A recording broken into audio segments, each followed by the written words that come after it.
Over 100,000 Rays fans are expected to squeeze into Belmont Park Saturday in hopes of witnessing the first Triple Crown winner in 36 years. California Chrome, a heavy favorite to do that. Del Mar Director of Media, Mcbride, kind enough to fight the Friday traffic to join us for a preview of what we think is history in the making. Mac, let's start with the obvious question. Why is Belmont the hardest of the three Triple Crown races to win? Well, it's the third race of the three, so there have been two hard races run already. And it is the longest race of the three. It is 1.5 miles. It's 1/4 mile farther than the Kentucky Derby. It is very, very demanding, and it comes at the end of the run. Could you speak to the theory? First of all, tell me if you even agree with this. Horses have stopped being bred for an endurance, and now, because the money's all about speed, horses are being bred for speed. Is that A, true, and B, is that another reason why Belmont is so much more difficult? A is true.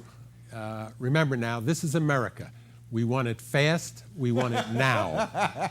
This is America. If you want to see long-distance racing, you can go to Europe or you can go to Asia, and you'll see lots of it there. In America, there's money to be made when horses are young, running short distances, so they breed that way. We want our money now. We don't want to wait. So we're looking at the favorite right there, California Chrome, who, by the way, came onto the track with a police escort. Pretty impressive.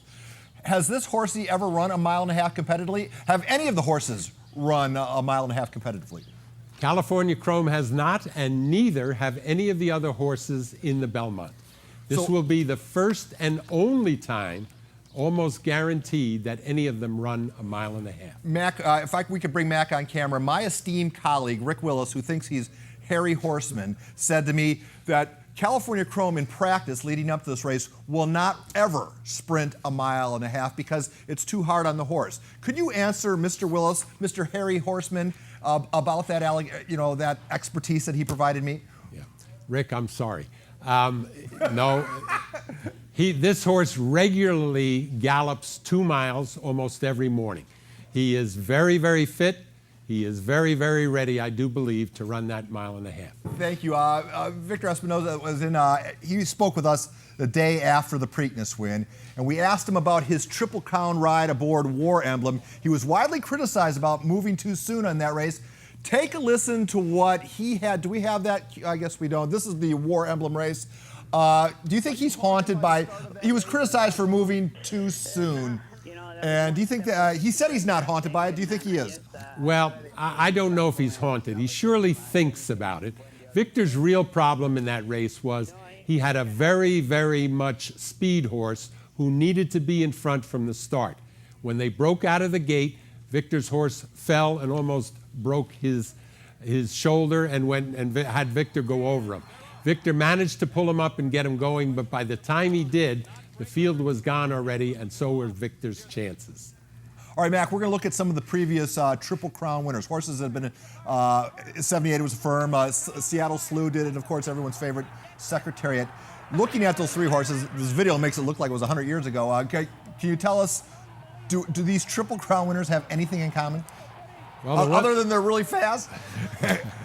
They're all real quality racehorses. I mean, top-of-the-line racehorses.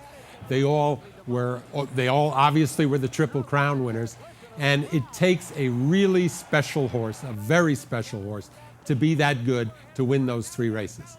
All right. We're going to find out tomorrow if this latest version is. How badly does the sport of horse racing need a Triple Crown winner tomorrow? I don't think the sport of horse racing needs a Triple Crown winner. It would be lovely if it did, no doubt about it. It would be wonderful for the sport. It would be wonderful for the state of California. And I think it also would be wonderful for the people here, because I do believe this horse's next start after tomorrow's Belmont will be at Del Mar this summer, probably in our $1 million Pacific Classic on August 24th. All right, so you get the plug in. All right, we got about 30 seconds left, and I want to ask you two questions. First, who's going to win the race? California Chrome. Oh boy, so your hands away. I mean, if it's not going to be California Chrome, who's it going to be? I think a horse named Ride On Curlin, who was second in the Preakness, might have a shot. All right, and lastly, let's talk about Del Mar. Is there anything happening at the track tomorrow in regards to watching the race? At the satellite wagering facility at the Surfside Race Place, there'll be somewhere between 4,000 and 5,000 people ready to cheer. If California Chrome wins, the roof will probably come off that facility. Mac McBride, you are a good horseman, you are a good friend, and we will look forward to these continued chats as the horse season advances towards Del Mar.